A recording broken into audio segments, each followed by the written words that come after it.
Good morning. वस्त्र उपयोगी रेशों की हम बात कर रहे थे। हमने सेल्यूलोज फाइबर पढ़ लिया, प्रोटीन फाइबर पढ़ लिया। अब हम बात करेंगे मानव निर्मित तंतु की। ये प्राकृतिक तंतु थे। अब मानव निर्मित तंतु में जो सर्वप्रथम हम जानना चाहेंगे वो है रेयॉन। मैन मेड फाइबर में रेयॉन का बहुत बड़ा स्थान है, क्योंकि 19वीं शताब्दी की बात है कि लोगों ने, बहुत ज़्यादा पुराना नहीं है, नया ही है, 19वीं शताब्दी में लोगों ने ये कोशिश की कि कोई ऐसा रेशा मिले जो रेशम के तो सारे गुण रखता हो और मजबूती और उपयोगिता कपास के समान हो। दोनों का अगर मेल हो जाए तो एक बहुत अच्छा कपड़ा बन सकता है। उसके ऊपर बहुत सारी रिसर्चेज की गई और रिसर्चेज के बाद काउंट हिलेरी डी कॉर्डोनॉट ने सबसे पहले 1884 में पहला रेयॉन का निर्माण किया। उनका ये कहना था कि जो रेयॉन वे बनाने जा रहे हैं उसके अंदर कपास या पेड़ों की लुगदी जो होती है उसको प्रयोग करेंगे, रासायनिक सम्मिश्रण से उसको एक तरल पदार्थ में परिवर्तित करेंगे, उसके बाद उसको चलनी में से निकालेंगे और बारीक तार का निर्माण करेंगे और वह तार बनने के पश्चात उसको वस्त्र निर्माण के लिए प्रयोग में लिया जाएगा। रेयॉन को तैयार करने के लिए लकड़ी या बांस की लुगदी, कागज या कपास के लिंट्स को यूज़ किया जाता था। उनके ऊपर रासायनिक पदार्थ की प्रक्रिया की जाती थी जिससे वो तरल में परिवर्तित हो जाते थे। जब वे तरल पदार्थ में परिवर्तित हो जाते थे तब उनको नियंत्रित दाब और ताप के द्वारा स्पिन रेट्स होती हैं चलनी नुमा जालीदार संरचनाएं, स्पिन रेट से गुजारा जाता था, जिससे तरल पदार्थ सूख कर जमकर ठोस रेशे में परिवर्तित हो जाता था और इस रेशे को वस्त्र निर्माण के लिए ऐंठन देकर वांछित मोटाई का मजबूत धागा बनाया जाता था। और इसको हम सामान्य रूप से देखते हैं कि रेयॉन कई प्रकार से तैयार किया जाता था। रेयॉन को बनाने की विधियां 2-3 प्रकार की होती हैं। सबसे पहले हम करेंगे नाइट्रोसेल्यूलोज विधि द्वारा रेयॉन का निर्माण। ये सबसे पहले काउंट हिलेरी डी कॉर्डोनॉट ने 1884 में रेयॉन का आविष्कार किया था।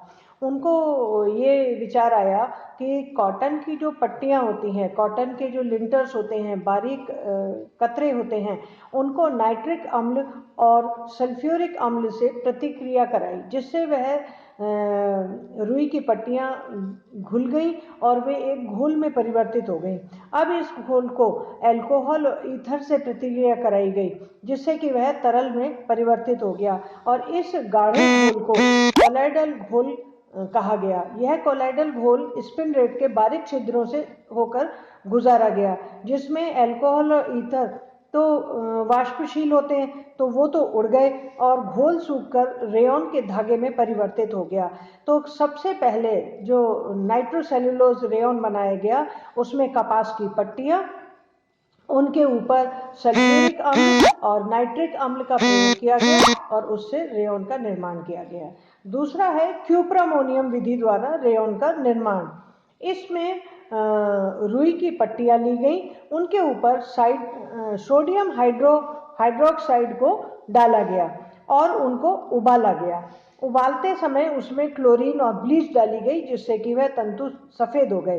ब्लीच पदार्थ में H2O डाला गया और सूखे के लिए कॉपर ऑक्साइड और अमोनियम हाइड्रोक्साइड डाला गया। इसके बाद इनको स्पिन रेट्स में से, जब वो गाढ़ा घोल बनके तैयार हो गया तो स्पिन रेट्स में से उनको गुजारा गया, जिससे एक मोटा धागा बना। मोटे धागे को खींचकर बारीक धागा बनाया गया और इनको मोटे धागे को ठंडे पानी की धारा के नीचे डाला गया।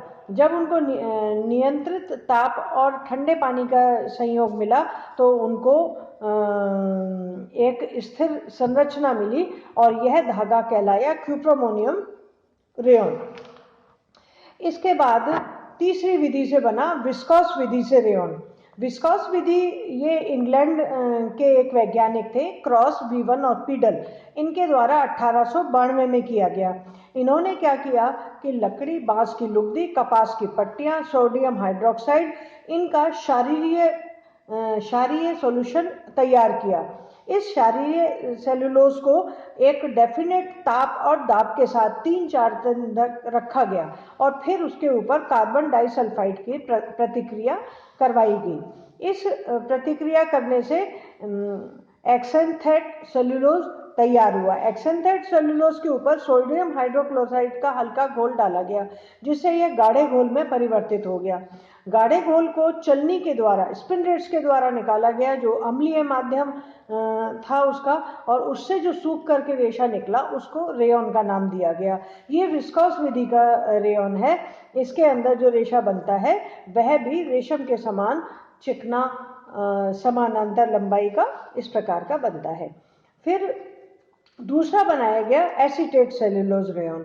इसको भी 1914 में हेनरी और ड्रेफस द्वारा बनाया गया, और इसमें भी रेयॉन निर्माण के लिए पुनर्निर्मित सेल्यूलोज और सेल्यूलोज का प्रयोग किया गया।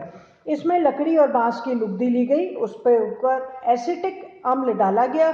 निश्चित समय और निश्चित ताप के पश्चात वह अम्लीय लुगदी में परिवर्तित हो गया।